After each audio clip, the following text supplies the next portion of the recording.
with my life already having these hardships and these tumultuous situations, to tell me that me becoming who I need to be is going to be hard, it doesn't scare me. Not so much, right? It's still scary, but it doesn't scare me away.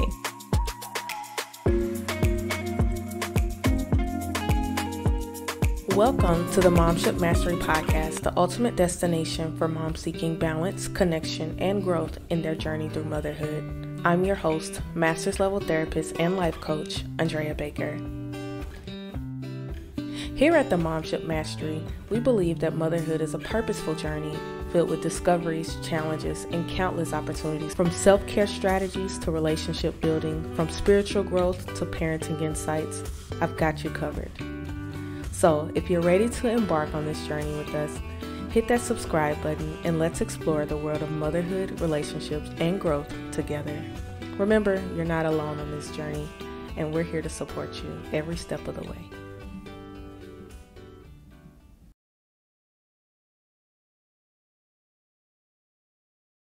Hey there, everybody. It is so great to be here during season 2.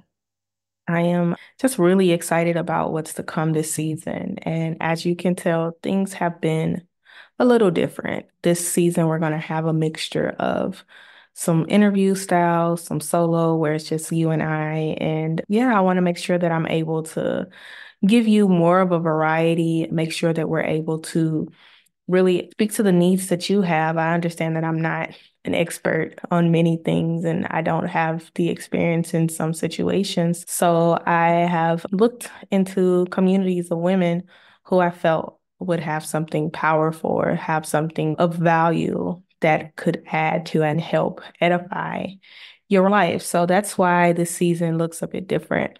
So normally what'll happen is probably you guys will get about 2 episodes where we have an interview, and then it'll be maybe 1 or 2 where it's just me coming to talk to you guys.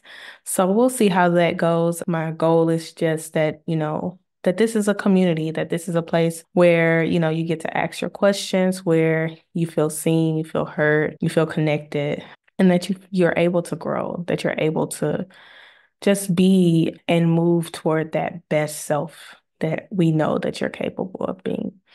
So today, this is really just going to be a bit of a reflection and more conversation. I wanted to really come in today to just talk about how do we overcome the fears of becoming that best self? How do we overcome just the hesitation that we have when we think about who we could actually be or the things that we could actually do? And then, like, the thing at the beginning is really accepting the fact that that's a journey and that's a journey that we are wanting to go on. A lot of times I see that we struggle to even say, I know that there's more in me. And, I realize that I have potential to do these things, or these are some desires that I have in my heart. And a lot of times I think we either believe that they're so small that they don't matter, or that we believe that we don't have that depth in us, that depth in us. Yeah. So I want to just talk about that journey towards identity. How do we get to that place of I have an idea of who I am. I don't really know for sure, but I have an idea of who I am. I know who I want to be. I know who I aspire to be. I know some of the goals and the dreams that I have for myself outside of being a mom, outside of being a wife, outside of being a partner. I know who I am as an individual. And a lot of times we lose ourselves in that because of what society tells us motherhood should look like, because of what we may have expected from ourselves, because of what expectations may be real for us at home. And a lot of times we don't even go on that journey of identity. We don't even really want to entertain the idea of I could be more than I am now. But that's what I want to challenge you on. I want us to take a moment to really think about, who could you be? What do you want to be? Who could you become? What is something that's in you that's just you? It's uniquely you. I want you to work on identifying that part of yourself, and that will open up the door to that self-discovery, toward that identity, redefining who you are, redefining who you want to be. But I want to warn you guys that that journey isn't always simple. right? We begin to dream and we begin to get these ideas or begin to pray and ask God for direction and understanding in that path, and He gives it to us, right? We begin to see and we begin to know who we are and who we're supposed to be. And with that could come fear. It's fear of, I could never do that. It's fear of, I'm not good enough. It's fear of, what all do I have to do to become that, right? How much of that is going to be possible for me? And most of the time, it comes down to none of it is possible for the you that you are right now. And I don't say that in a way that says you're not good enough right now as you are, but I'm saying the journey to becoming is what's going to allow you to be able to handle the version of yourself that you're going to be. Why?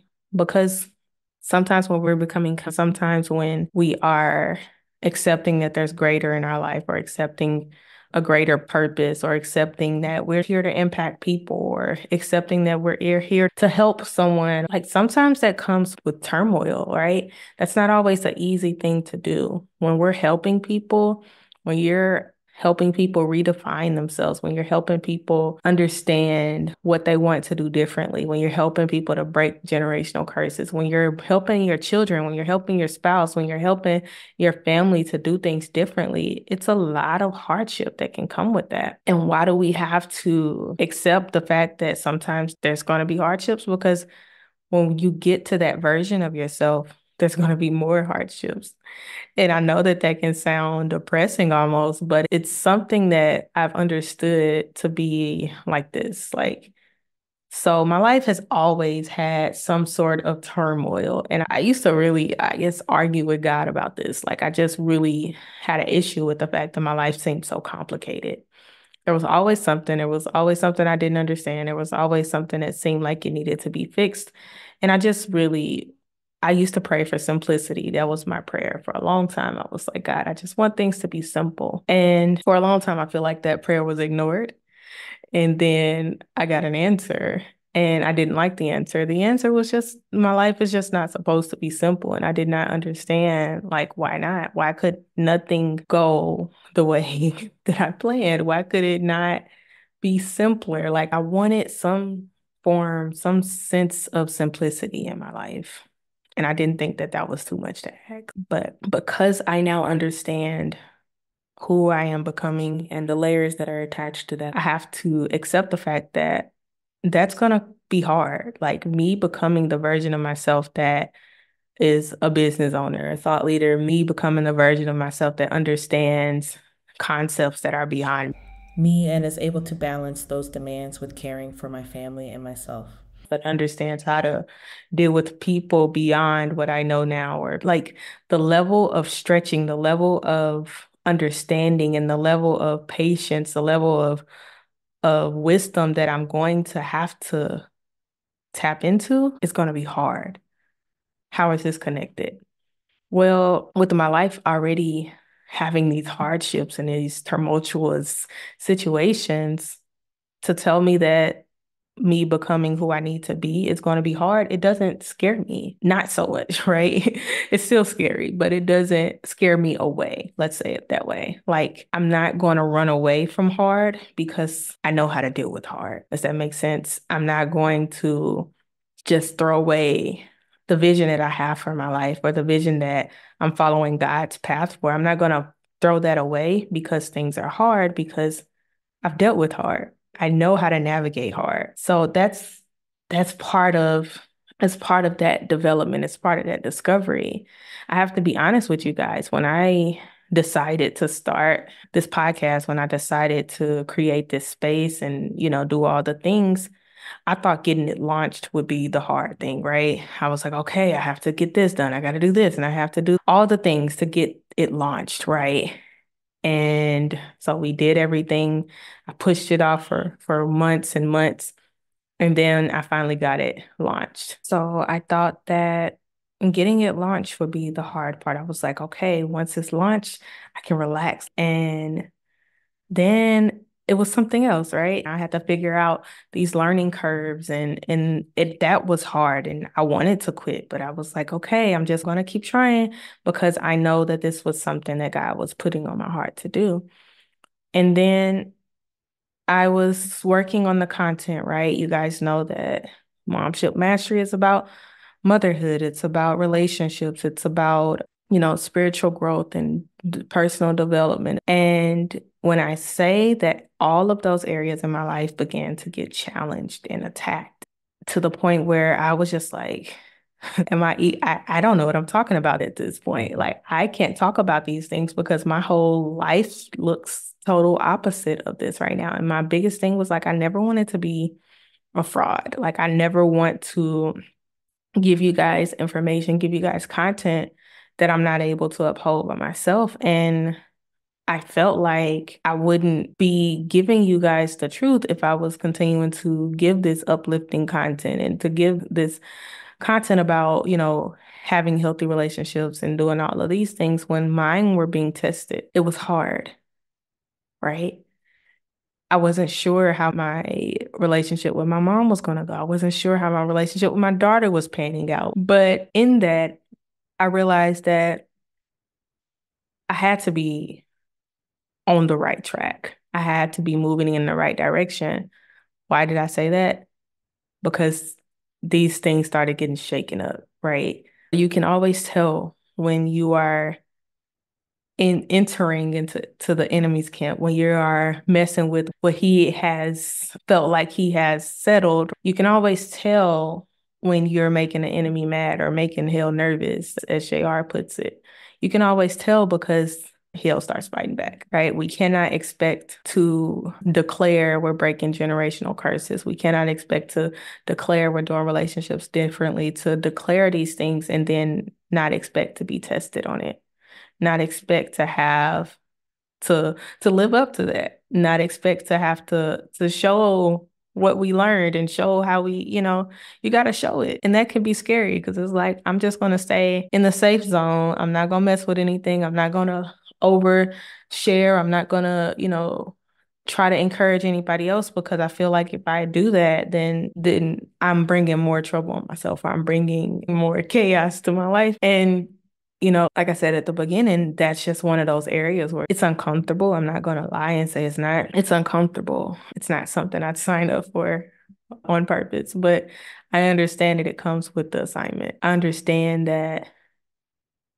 outside of this work that I do, outside of being a therapist, outside of just being someone that wants to see families succeed, being someone that wants to see women overcome hardships and be their best selves, being that person, it requires me to be in messy situations sometimes and be into places where I'm not so sure of myself, where I feel like I can't do this, which is why, again, we need community. You need people to tell you and to remind you of what you already know. And what you already know is that it's simple. If the enemy can take you off your game, if the enemy can make you believe that what you're doing is not effective or not real, then he can make you stop. I wanted to stop so many times. I was like, listen, I'm good. I tried it and I'm going to walk away from it because my life doesn't look like what I think it should look like, but I can't stop. Why? Because I know that this is touching the lives of other people. I hear what you guys are telling me and the ways that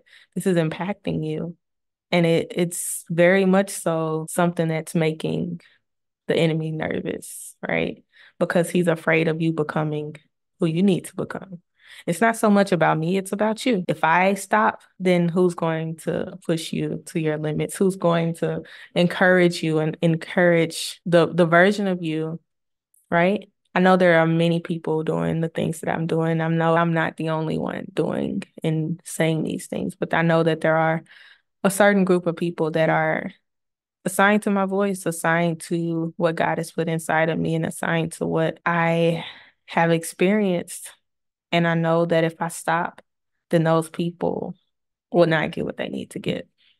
And just knowing that, right? It could either make you nervous enough to stop. It could either make you more unsure, or it can give you like that fire inside of you, that passion, right? That knowing who you are, that identity. So in this journey, this overcoming this fear of being your best self, I want to just remind you that you are able to do it, and it doesn't have to look perfect. It's not going to look perfect, right? When people say it doesn't have to look perfect, I'm like, that's great, because mine looks very far from perfect. But when you struggle with perfectionism, then that's what you're striving for. And I have to remind myself often, like, that's not the goal, right? The goal is not perfection. The goal is change. The goal is transformation. Nothing is perfect, and I'm okay with that. So while you're walking this journey and while you are becoming who you know you can be, or you're taking that time to look within yourself and reflect and remember who you are, who you were before coming a mother, who you were before coming a partner or wife, or you were simply before you forgot. Once you get a view of that, I want you to make a declaration of who you are and who you can become, even if it scares you, even if you're writing or even if you're talking about who you want to be and who you can become. It's okay. It should, right? I know they say if your dreams don't scare you, they're not big enough. But there's some truth to it, right? Because when we dream in small containers, that's a safety feature. That's something we're doing to stay safe. And while there's certain parts of our life that do need that safety, your identity and your passion and your purpose are not that, anything but safe. So I want to encourage you that through this journey, becoming who you know you can be, know that you don't have to do it alone. I think that's the scariest thing, is I don't have a roadmap, right? I don't know how this is supposed to look. I don't know what this is supposed to be like, but you don't have to do it by yourself.